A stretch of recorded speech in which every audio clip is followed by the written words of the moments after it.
I'm Renee Williams. And I'm Billy Thomas. And welcome to another edition of From the Woods Today.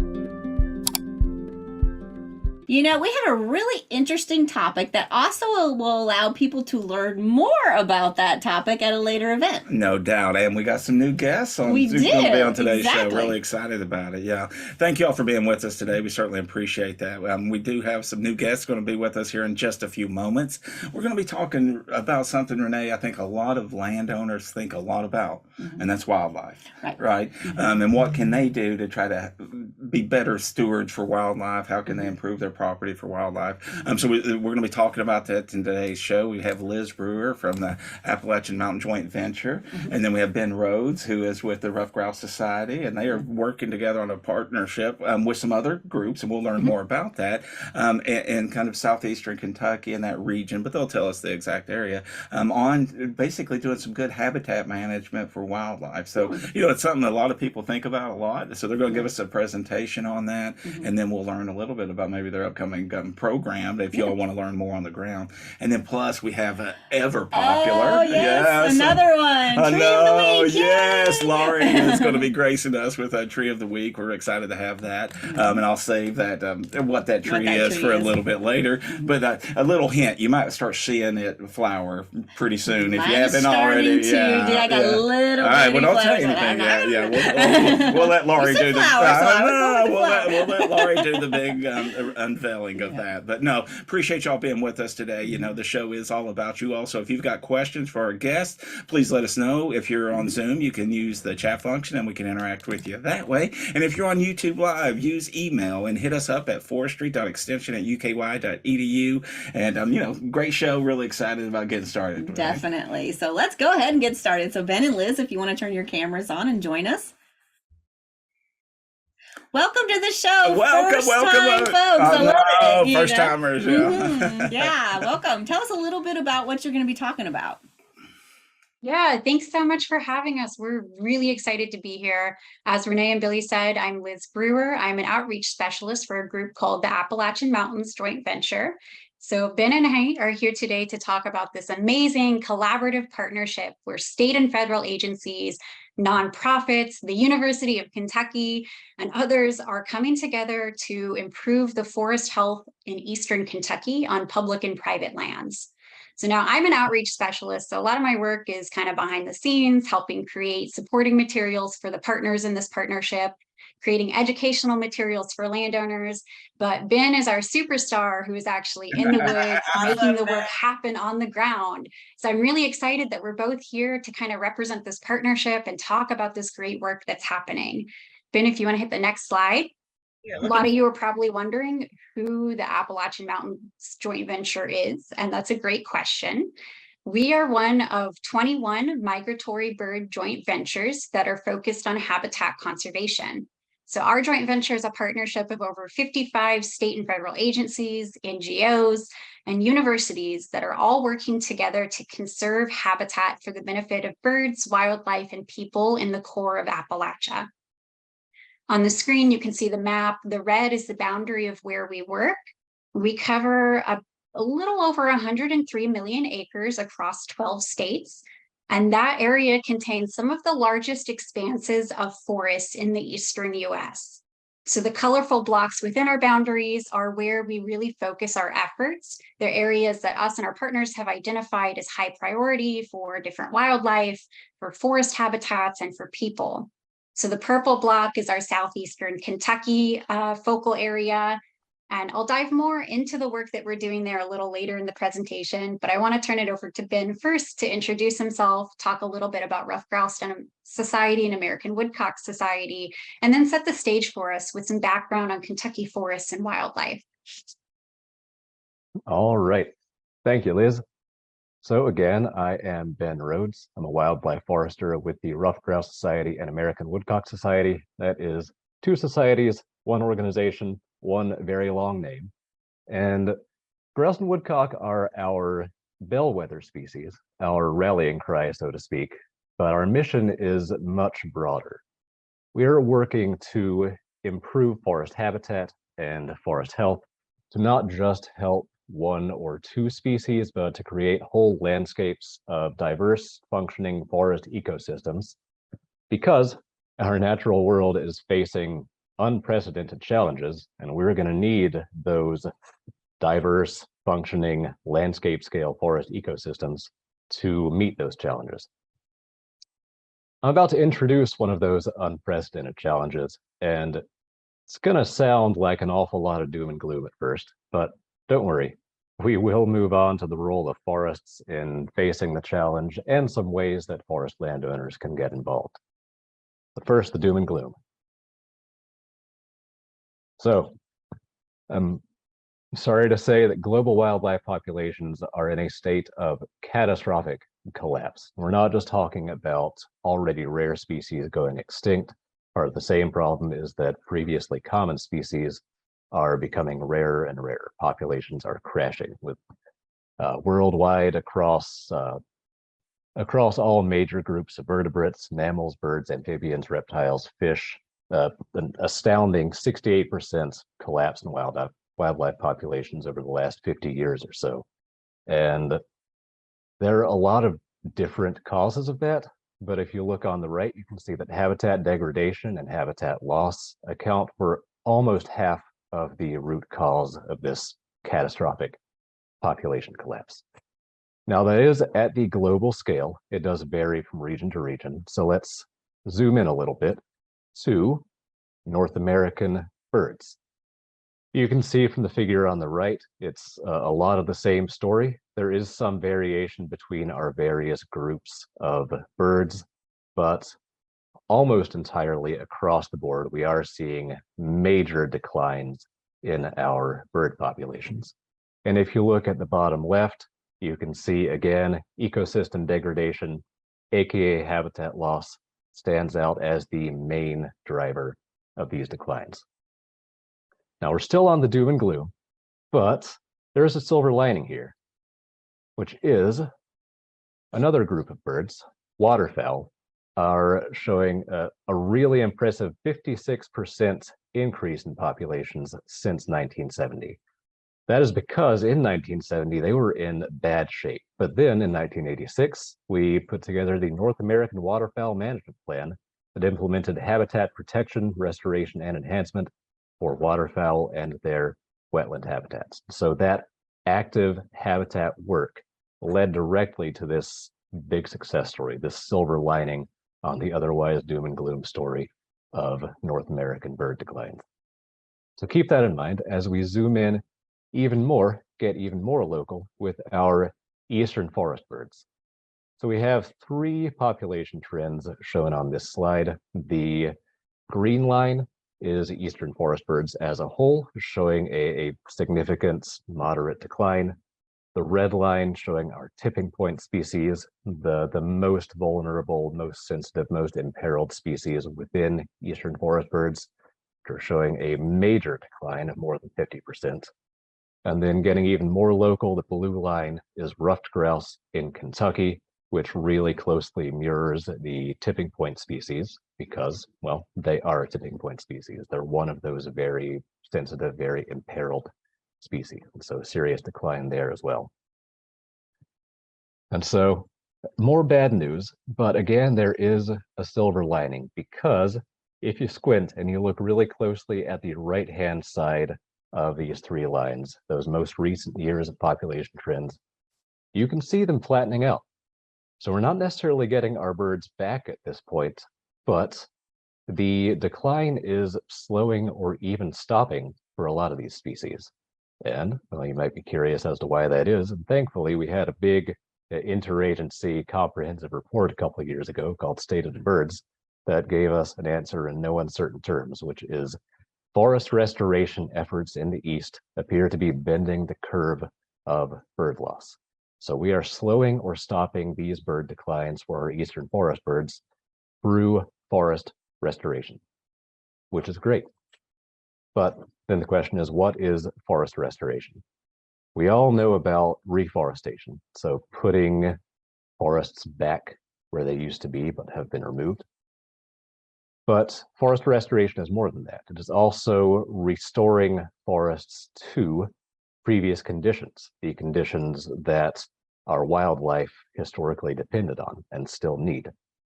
One of those conditions is historic disturbance regimes. So up until very recently, in ecological terms, past 100, maybe 150 years, there was a lot more of what we call disturbance on the landscape. That took the form of both human disturbance and non-human disturbance, but those were very closely interwoven for a very long time into a sort of landscape scale regime of frequent low-level disturbance. It took several different forms. So there was fire, frequent burning, both deliberate and accidental, by Native Americans and then by the European settlers that followed them, as well as lightning ignited fires. Also with European settlers, there was this pattern of settlement and abandonment where homesteads and towns would spring up. And well, those were the rough and tumble days back then. So sometimes they would fail, they would be abandoned and grow back up in the forest. So that was another sort of patchwork of disturbance. Similarly, we had severe weather events knocking down patches of forest that would then regrow afterwards. We also had on the natural side outbreaks of pests and pathogens like southern pine beetle, and the grazing and trampling by abundant large herbivores like elk and bison. So all of these forces interwoven into a landscape scale disturbance regime that really made major physical impacts on the forest. And now if we think about what we have left out of this list, we've justifiably gotten very good at fire suppression. And so that fire is no longer really a major driver at the landscape scale. Similarly, the pattern of clearing and abandonment has shifted and decreased, so that's no longer really a landscape scale disturbance. And well, we did away with the abundant large herbivores for the most part, and so those are no longer a landscape scale disturbance. And so this list has been greatly reduced down just to a couple of items. As a result, the disturbance regime in the forest has been greatly reduced. There's a lot less disturbance, which has led to some real physical changes in the forest, which has led to declines in the plant species that depend on that disturbance, which has then led to declines in the animal species that depend on those plant species that depend on that disturbance. And so when we're talking about forest restoration, we're not just talking about reforestation, we're also talking about getting back to the historic conditions that our plants, and therefore our animals, depend on. So that's an overview. And here I will kick it back over to Liz to talk a little bit more about what we specifically are getting up to in terms of restoration. Yeah, thanks, Ben. That's a great overview of what issues we're facing. So in order to restore the forest to what it once was, we as scientists, land managers, and even forest owners, we need to address these issues at a landscape scale level. What that means is thoughtfully planning out our management efforts in order to increase the diversity of forest types and address multiple issues within the forest. So along the East Coast and Appalachia especially, our forests are very largely the same age, the trees are all the same size. There's not a lot of diversity within those forests. And why is this an issue? Now, I'm a bird person, so I'm going to have a bird example for this. But some species they'll use all these different habitats. So I like to use the golden-winged warbler. It's a little yellow songbird that will nest in early forest habitat, young forest habitat. And they have their babies there, those babies grow up, and then they'll move into more mature forest. And so you need a diversity of forest ages throughout the landscape to really make it functional for not just birds, but all sorts of wildlife. It's great for people as well. That's where this landscape scale restoration project comes into play. Our organizations are working with Kentucky Division of Forestry, Department of Fish and Wildlife, U.S. Forest Service, the University of Kentucky, and landowners to help restore Kentucky forests. That's ultimately going to reduce wildfire risk, create habitat for so many declining birds and wildlife, and even improve the water quality. Ben, if you want to flip to the next slide. So we've all recognized that conservation is not a solo task. We really need to work together, and we need to work with landowners to achieve a true landscape scale restoration. The art and the science of sustainable forest management has really come a long way over the years. And I'm actually going to turn it back to Ben here to talk about what that looks like and how forestry can really benefit landowners and wildlife.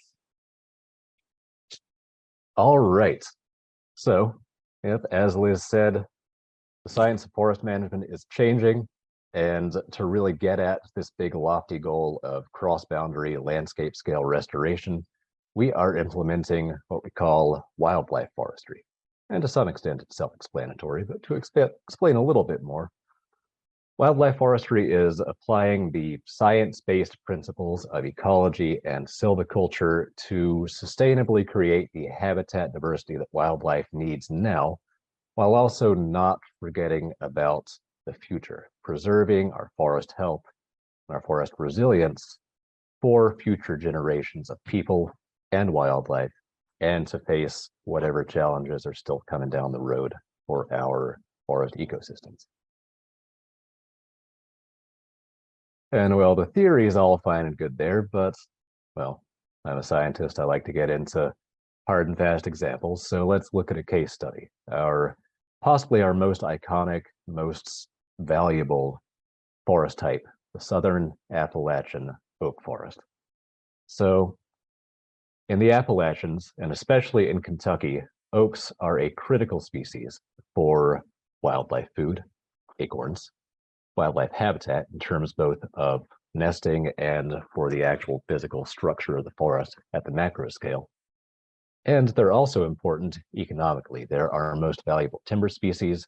And in Kentucky, that gives them an added cultural significance as well, thinking specifically of white oak staves for bourbon barrels, which are a big part of our state culture, right? And so in Kentucky, oaks are absolutely critical for ecology, economy, and even culture. But oaks are in trouble. They're facing a population bottleneck, what we call the oak bottleneck. And so to explain that, oaks are very tough trees, adapted to deal with a lot of disturbance. But as a trade-off, they are very slow growing. In a frequently disturbed landscape, they have the resilience to persevere and thrive where other trees die off. But in a low disturbance environment, they are outpaced and outcompeted by weaker, faster growing trees. And so thinking back to what I was talking about a few minutes ago with that reduction in disturbance across the landscape, you can imagine the effect that has on our oak forests. And you can see that illustrated here on the right. So this figure shows the typical forest composition of our modern day oak forests. The x-axis is the tree diameter, and the y-axis and the color coding show the abundance of each group of trees in each diameter class. So in the far right-hand side of the figure, you can see that our biggest trees are still predominantly oaks. But on the left, you can see that the younger generations are being absolutely dominated by maples and other shade-loving species, low disturbance species. Now that's a problem because, as happens with all organisms, eventually the younger generations will replace the older generations, meaning the maples will replace the oaks, meaning, although it's hard to imagine, that we will lose those oaks and all their ecological, economic, and cultural benefits. It's happening right now, and I'm sorry to say that with the trained eye, you can see it happening in the woods, just about any oak forest you go into. So it's a major problem because, again, oaks are a critical species in a lot of ways. So talking about shifting perceptions of forest management, well, let's look at our current forest management in the context of this oak bottleneck. So probably the most common thing for landowners harvesting their timber is what's called the select cut. And while it sounds all fine and dancy, it is just a euphemism for a high grade. It means the loggers come in and strip out everything they can sell off the land and leave what they consider junk, that means that they are stripping all the oak out of the forest and, well, leaving everything else, which means no more oaks. Another common harvest type is the diameter limit cut, which essentially removes all trees above a set diameter limit, hence the name. And at face value, it sounds more egalitarian than that select cut, but functionally speaking, it does the same thing, because remember, those larger size classes of tree are disproportionately dominated by oaks, which means this cut disproportionately removes oaks, which means, again, no more oaks. And so those are by far the most common harvest types for people harvesting their timber. And given the issues that they're causing, you might think that not managing is the way to go. But unfortunately, you have to remember that even if the landowner is not actively managing their forests, those forests are still being influenced, being managed by the past and present actions of humans at the landscape level. So that oak bottleneck is still very much a thing, driven by these changes in disturbance and other factors. And so, unfortunately, with this so-called no management scenario, you end up with the same thing over a longer period of time. But even so, those older generations will eventually die off. They'll be replaced by the younger generations. And so with any of these common management practices, you end up with what I call the forest of the future, which is no more oaks. Can't call this an oak forest anymore. We've lost our oak forests. We've lost all of those ecological, economic, cultural benefits. And well, we've gotten a maple forest, which is, it's a forest. Maple's a fine tree in its own right, but it's not oak. And it does not bring nearly the benefits that the oak does for people or for wildlife. So on that sobering note, let's zoom back out just a little bit and talk about our forests and how to move forward with them. So, as Liz mentioned, what we have right now is really just mature closed canopy forest covering the vast majority of the landscape. There might or might not be some oak in there, but as we just showed, it's the last oak we're going to get. If we want to preserve that oak component, we need to shift more towards what's shown on the right here, a higher disturbance frequency, more of a patchwork forest with more young and more open canopy forest represented. And so again, for oaks, for our most important forest type, that's what we need. However, we have to remember that diverse wildlife requires diverse forests. That means what oaks need, as well as this mature closed canopy forest that we have, because there are species that are doing really well with our current forest type, like the pileated woodpecker, and we can't take that for granted. We can't discount those species as we move forward towards restoration of oak forests and towards restoration of species that depend on those different habitat types, like the golden-winged warbler that Liz mentioned, and like the ruffed grouse. So again, diverse wildlife requires diverse forests. We want to preserve all of these species across the board, which means we need an incredible diverse assortment of forest types, young and mature and old growth age classes, closed and open canopies, oaks and pines and cope species and everything in between. And it's a lot. It is a big undertaking to accomplish this at the landscape scale. And I'm sure it sounds really daunting for private landowners looking to start implementing this forest restoration and wildlife conservation on their land. But luckily, we are here to help. So there's guidance and resources available, and I will kick it back over to Liz to talk a little bit more about that. Yeah, thank you. And if you're listening to the podcast, I'm just going to throw a pitch that you should hop on YouTube to check out the awesome animations that Ben had for those past 2 slides. They were so cool. But I want to go back to what I was saying earlier about how landowners are such an important part of the management that we're doing.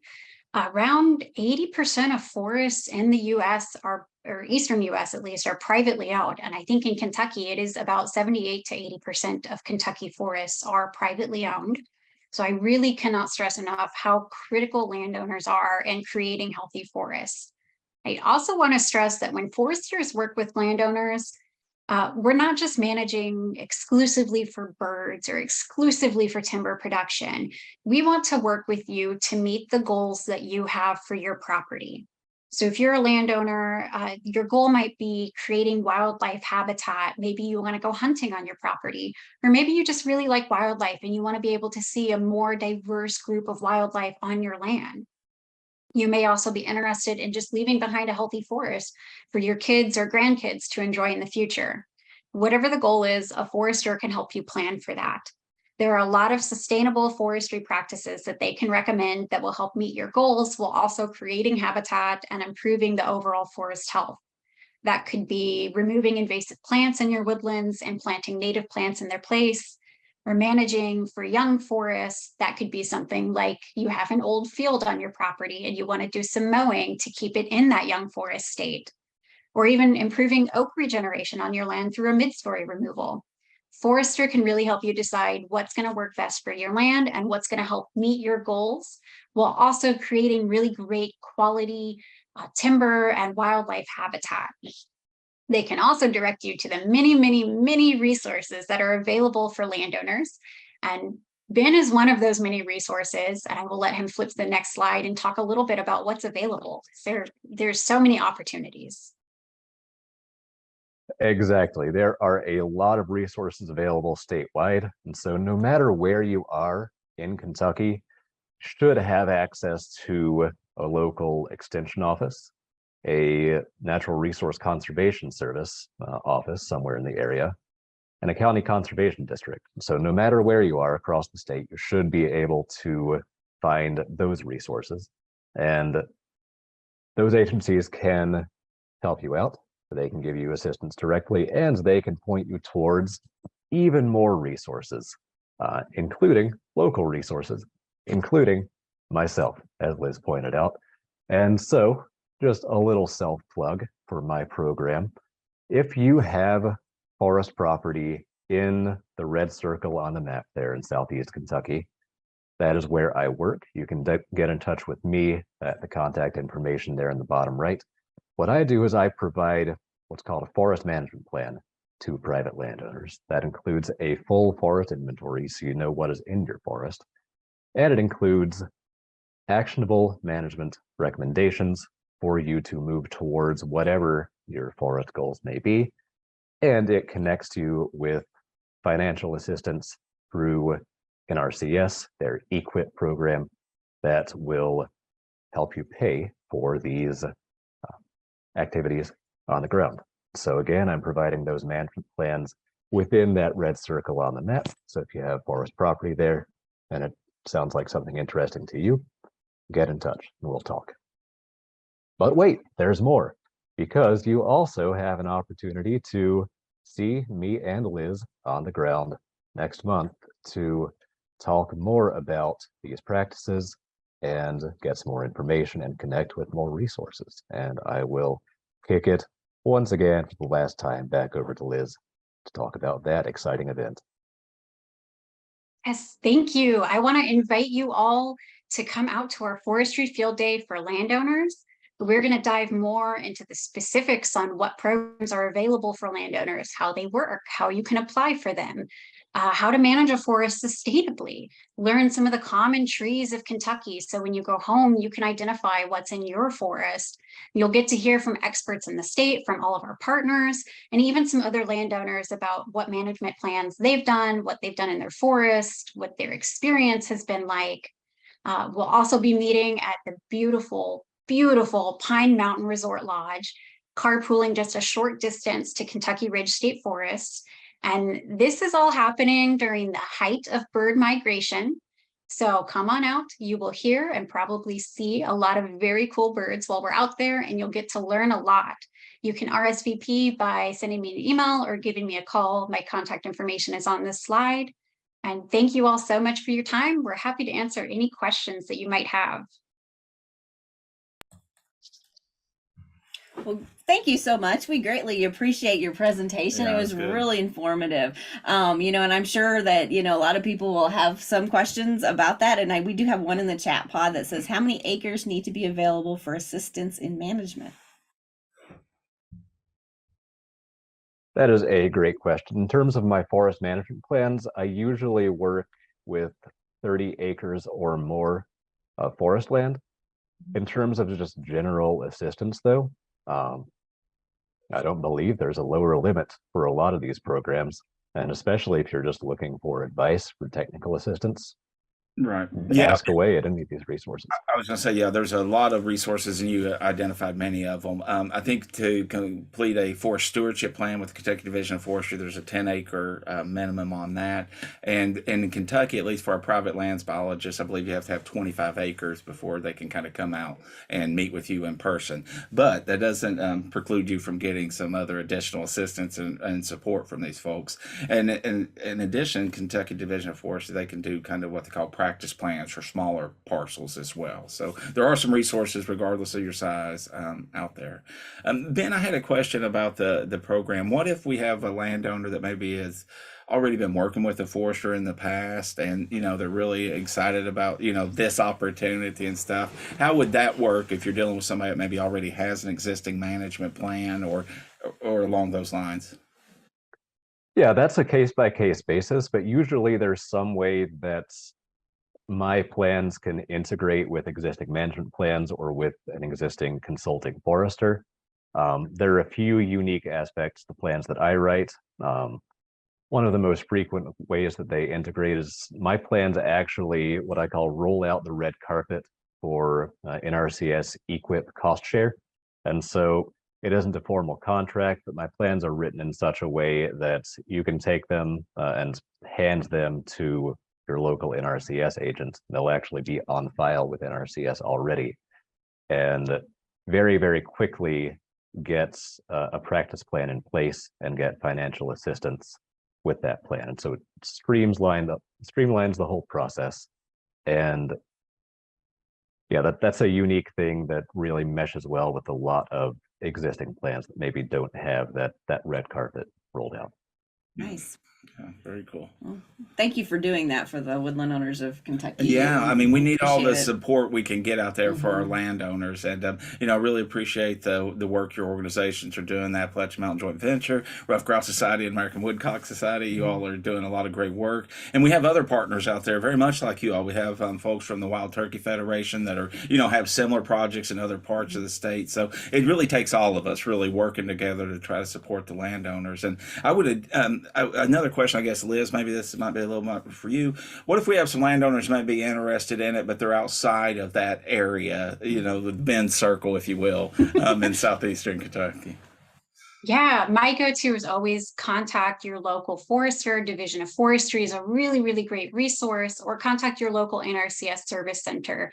NRCS very frequently works closely with their local foresters and can help you get that management plan in place before you apply for funding through them. So they're a really, really great resource for everyone.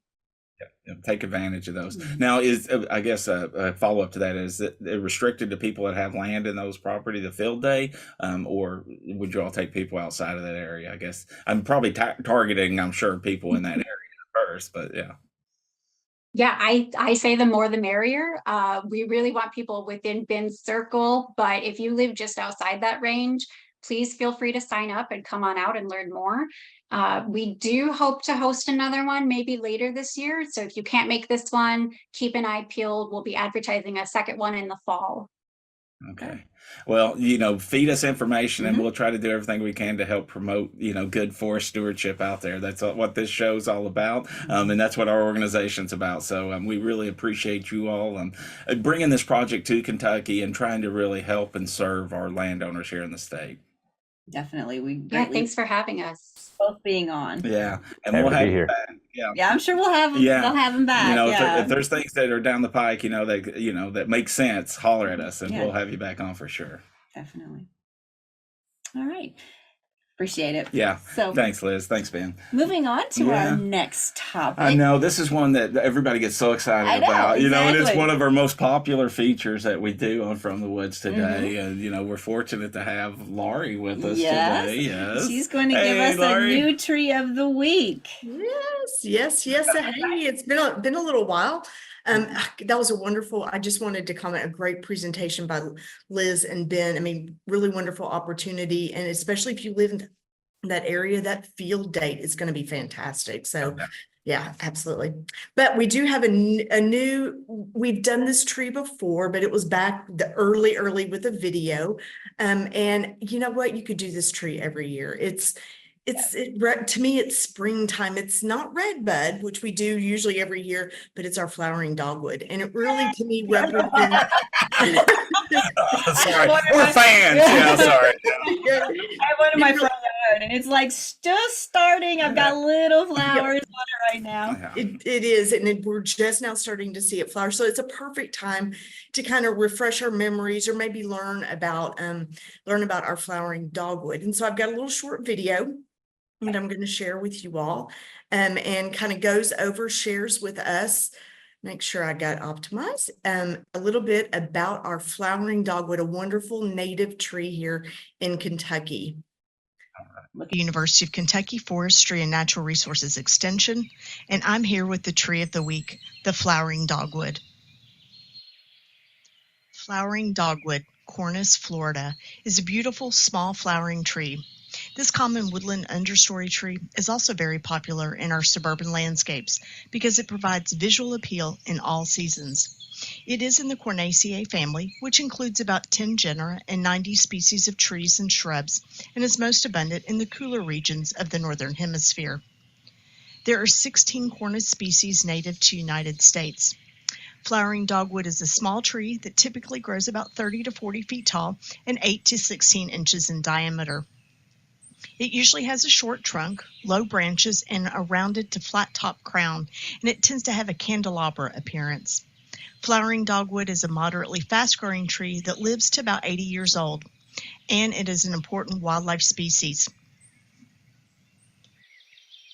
The range of flowering dogwood extends from southwestern Maine, south to northern Florida, and west to Texas, Arkansas, and central Michigan. It is found in almost every county in Kentucky. Flowering dogwood grows best in well-drained, moist, and slightly acidic soils of the lower and mid slopes. It is considered a soil improver because its leaf litter decomposes more rapidly than other associated species, which makes the litter minerals more readily available, and the litter is an important source of calcium. It is an understory species, and it is classified as very tolerant of shade.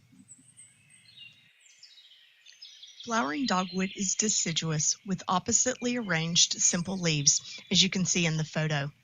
The leaves are 3 to 5 inches long, oval in shape with entire or slightly wavy margins. The leaf venation is termed arcuate, meaning the leaf veins are shaped like a bow, curving from the base of the leaf to the tip. They are green above and somewhat paler below. And fall leaf color can be showy in colors of oranges to reds to purples. This species is monoecious, meaning that a tree has both male and female flowers.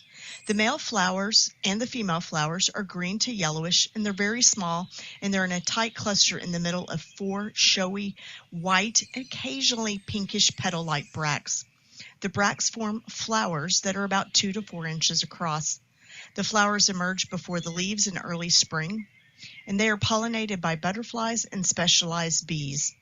The pink and red flowering dogwoods are cultivars and are commonly used in landscape plantings. The fruit of flowering dogwood is a shiny oval red drupe, and it's typically about 1/4 inch to 1/2 inch long, and it's usually in clusters of 3 to 5. Each drupe contains a 2-celled, usually 2-seeded bony stone. The fruit ripens in September to October, and birds and other animals disseminate the seeds. The seeds germinate the following spring, or even occasionally during the second spring after seed fall. Trees can begin seed production as early as 6 years, and dogwood produces a good seed crop every other year. While the fruit is eaten and relished by wildlife, it is poisonous to humans. The bark of flowering dogwood is gray and smooth on young trees, and as the tree grows and ages, the bark breaks into scaly blocks. The wood of flowering dogwood is one of the hardest domestic woods of the United States. The wood has excellent shock resistance. The wide sapwood is cream to palish pink in color, and the narrow heartwood is reddish brown. It is diffuse porous, and growth rings are usually distinct due to the gradually increasing pore density in the late or summer wood. There tends to be very little heartwood, and the sapwood is considered non-durable to perishable and is also susceptible to insect attack. The wood has been used for small specialty items and turned objects, as well as small gadgets that need to withstand rough use, such as mallets, pulleys, weaving shuttles, and golf club heads. Flowering dogwood is a valuable wildlife tree. All parts of the tree, the flowers, fruit, twigs, leaves, and bark, are consumed by a variety of wildlife. In fact, more than 36 different species of birds eat the fruit, including gray catbird and eastern bluebird, hermit thrush, and cedar waxwings. Varieties of mammal also rely on the fruit, including skunks, chipmunks, squirrels, foxes, black bear, and white-tailed deer. The flowering dogwood is also the host plant for the spring azure butterfly. The flowers provide nectar for several specialized bees, including the fragile miner bee, and white-tailed deer eat the twigs and the leaves. Flowering dogwood is a favored native ornamental species that has four-season appeal. It has lovely flowers in the spring, attractive foliage in the summer and fall, and colorful fruit in the fall. And it has interesting bark and a lovely growth form which provide winter appeal. There are more than 100 different cultivars of flowering dogwood. The national champion flowering dogwood as of 2022 is in Sampson County, North Carolina. It has a circumference of 115 inches. It's 33 feet tall with a 40-foot crown spread.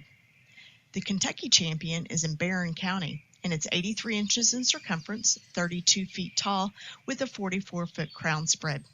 If you'd like to know more about champion trees, check out American Forest Champion Trees or check out the Kentucky Division of Forestry Champion Trees.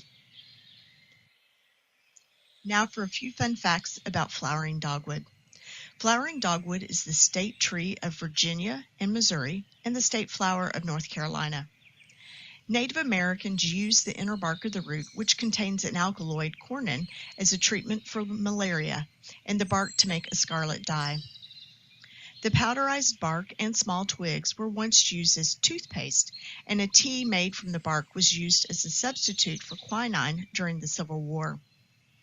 It is estimated that about 90% of the dogwood cut since the late 19th century has been used to make shuttles for the textile industry. The scientific genus name Cornus is the Latin name for the dogwood, from cornu, which means horn, in reference to the hard wood. And the specific epithet, Florida, is from the Latin flos, which means flower or flowery, in reference to the showy flowers of this tree. I hope you get the opportunity to get out into your woodland, a local park, or a neighborhood and enjoy the beauty of the flowering dogwood this spring. Well, that was wonderful. I love the tree of the weeks, especially the flowering dogwood. I love that tree. It's a beautiful. I do too. It is. It's a great landscape tree. I mean, we use it all the time. I mean, why wouldn't you? It has four-season appeal, and this time of year, it is. It's like the redbud. It's like spring is here. So Yeah, I noticed like on mine, I was telling Billy, like ours is a little bit like a yellowy, whitish, creamish color flower. And when I saw the pink one, I was like, oh, I might have to get one of those. Yep. Yeah. And so all of the cultivars, that'll be the whole, all the bracts, which we call the flower, but the bracts, those petals, that are pink, those are cultivars, and those are great too. And if anybody really gets into dogwoods, go check out the Bernheim Arboretum. They have a whole section. It's just the dogwood area where they've done all the different plantings with a bunch of the different varieties. So you can actually see them side by side to maybe pick out which one you might want to plant in your yard. Nice. Yeah. Wonderful. All right. Awesome. Laura, you got to keep these coming. We love them. Thank you so much for them. Excellent. Really. Excellent. And Thanks. thanks. See you Great next week. month. All All right, right. thanks. I Bye. appreciate you. Wow. I know. Nice Good show. stuff. Love it. Really good stuff. Mhm. Certainly got some new guests on the show Mhm. talking about something really important to a lot of people here in Right. Kentucky. And certainly we'll remind everybody about that May 11th workshop that's coming up. So make sure you take advantage of that if you're in the area. Got to learn about the flowering dogwood Yes, some more. So yeah, it's definitely. good stuff. Yeah. Yeah, we had a really great time being with you today. And, anytime you want to watch any show that we've ever done, you can go to fromthewoodstoday.com and see all of those. We have thousands of hours of content that you might need to know. Yeah, it's a nice resource to have. So, and share it with others, right? We think there's a lot of people out there that would appreciate this information and like to learn more about our forests and wildlife and natural resources. So please help us spread that word. And if you want to see something on the show, they can let us know too. Exactly. There's a survey on that. If you go to fromthewoodstoday.com, click a survey and you can actually upload photos if there's something like, what's this? Yeah, something you saw in your woods and maybe you're like, something's wrong here, or maybe it's a bug and you're like, what kind of bug is this? Exactly. We can do that, and it may be that it's a show topic that we could do too. We've had people that have said, hey, I want to know, like one time we did what's this pile of rocks? Yep. And that was a show topic. It was a great show we had Gwen on, our resident archaeologist. Yes, it was really nice. So you never know. Any questions you have in your woodlands, send it to us and let us know about it. No doubt, because others may have those same questions. And in the end, we can learn from one another and support one another and being good stewards of our natural resources. Billy, and I'm really excited to let people know too. Yesterday, we in our department we're figuring out a sign up button. So we have a sign up button now on that fromthewoodstoday.com page. And if you click on it, you can get a sign up that's either 1 to 3 days in advance notice of what the show is going to be, or you can get a 1 hour notice right before the show. And so, because I've had a lot of people go, oh, well, I would like to know, earlier.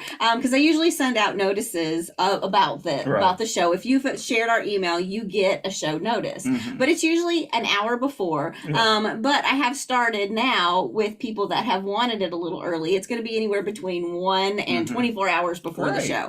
So you can pick. So just go up and click on that button and sign up, and you can tell me which one you want, and you'll only get one, or you can check both. That's fine too. So that's a way of getting all of our updates on what our show topics are. And so you'll kind of be in the know. That's right. And then send it out to your people and let them know about it, right? Exactly. We're all in this together. Yep, and that's on that site too. So a lot of information on fromthewoodstoday.com. Yeah, make sure you check that out and check some past episodes as well. So, thank you all again for being with us. We greatly appreciate it. And again, a big shout out to Ben and Liz, as well as Laurie, for being our guest today. And we'll look forward to seeing everybody next week at 11 o'clock. Take care. Bye, everyone. From the woods today.